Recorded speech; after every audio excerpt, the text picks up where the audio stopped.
당연히 집은 크면 클수록 좋습니다. 그거 모르는 사람 없어요. 근데 우리 예산은 한정되어 있죠? 결국 우리는 선택을 하게 될 수밖에 없는 겁니다.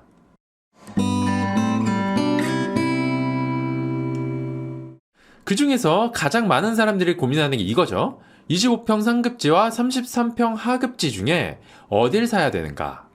33평 아파트 84제곱을 우리는 국민평형, 국평이라고 불러요. 이 말이 어디서 나왔는지를 한번 보면 1970년대 평균 가구 원수가 5명이던 시절에 1인당 5평씩 차지한다고 하니까 총 25평이 됐고 그걸 제곱미터로 바꾸다 보니까 85제곱이 됐다라는 건데요.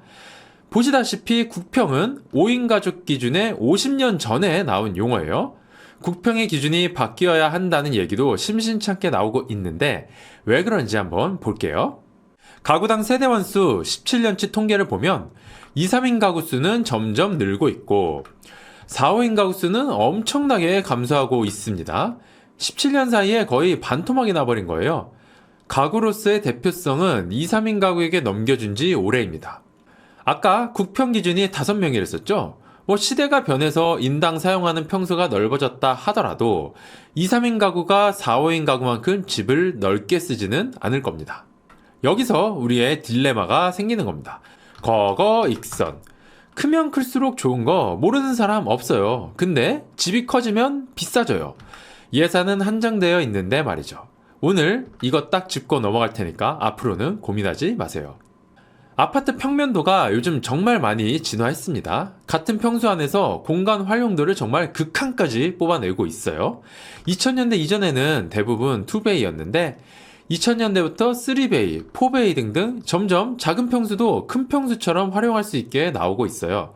왜냐하면 요즘에는 베란다 확장할 걸 기본으로 깔고 설계하기 때문이죠. 그러다 보니까 요즘 25평은 공간 활용을 33평만큼 할 수 있어요. 25평 요즘엔 확장이 기본 옵션입니다.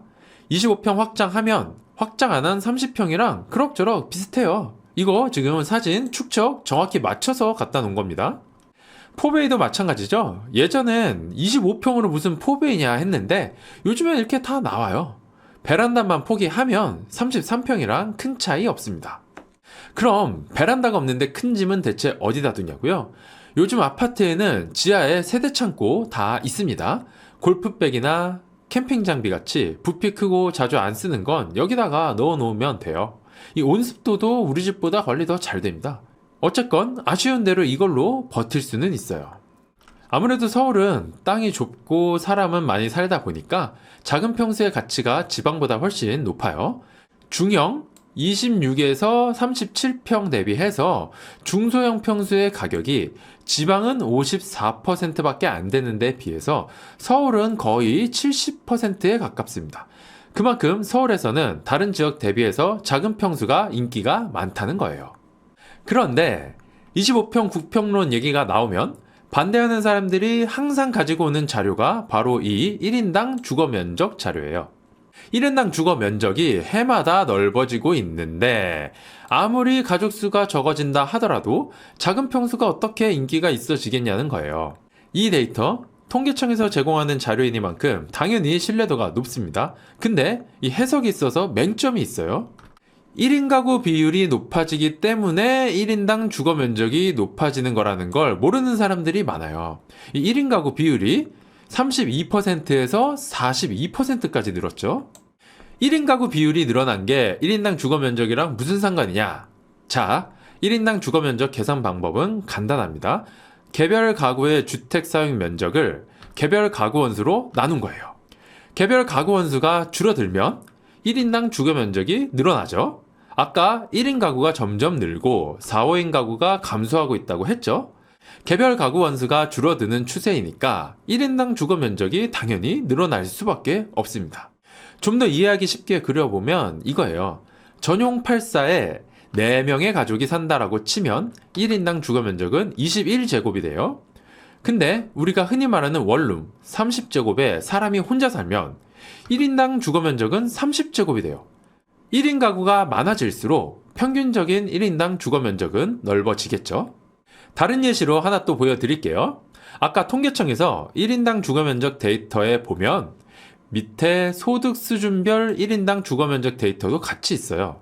소득 계층별로 상위, 중위, 하위로 나눠놨는데 고소득자일수록 방을 넓게 쓰겠죠? 근데 뭐 중위소득자랑은 큰 차이가 없는 것 같아요. 근데 여기서 좀 이상해지네요. 이 저소득자들이 1인당 주거면적을 압도적으로 넓게 써요. 큰 평수는 분명 더 비쌀 텐데 말이죠. 왜 그런가 하고 보니까 저소득자일수록 1인 가구, 2인 가구의 비율이 늘어요. 소득과 가구 원수는 상당히 많이 비례합니다. 아까 말씀드렸던 것처럼 1인 가구가 늘어날수록 1인당 주거 면적은 당연히 넓어질 수밖에 없고 그게 바로 이 결과입니다. 1인당 주거 면적이 해마다 늘어난다는 건 착시일 뿐이고 이게 가구 원수가 줄어도 구평은 여전히 33평이라는 주장의 근거는 될 수가 없다라는 게 제 생각이에요. 제가 몇 번이나 말씀드렸다시피 앞으로는 상급지일수록 자산 상승에 더욱 유리한 시대입니다. 하급지는 오래 떨어지고 상급지는 금방 반등해요. 이런 게 몇 번만 반복되면 양극화는 점점 심해지는 겁니다. 늦어질수록 하급지에서 상급지로 이동하기가 더 어려워져요. 그래서 제 결론은 이겁니다. 같은 예산이시라면 그리고 가족이 3명 정도시라면 하급지의 33평을 고르는 것보단 한 단계 위에 상급지의 25평을 고르고 약간 좁게 사시는 게 자산관리에 더 좋다는 겁니다. 송파구 용산구 33평 살 돈 있으시면 그 윗단계인 강남 서초 25평 들어가시고요. 성동 마포에서 동작 종로 정도의 33평 살 돈으로 약간만 더 무리해서 송파 용산 25평 들어가시고요. 이런 식으로 한 단계씩 더 상급지의 24평을 선택하시는 게 좋은 선택일 수도 있습니다. 평수는 여기 들어가서부터 키우시면 되고요. 물론 가족이 4명 이상이시라면 33평 고르셔야 됩니다. 자, 이렇게 본인의 상황에 맞춰서 가족 수가 3명 이하이시면 상급지 25평을 고르시고 4명 이상이시면 하급지 33평을 고르시는 게 좋을 것 같다는 의견을 드립니다. 이 영상이 도움이 되셨으면 좋아요, 구독 눌러주시고요. 궁금한 게 있으시면 댓글 달아주세요. 감사합니다.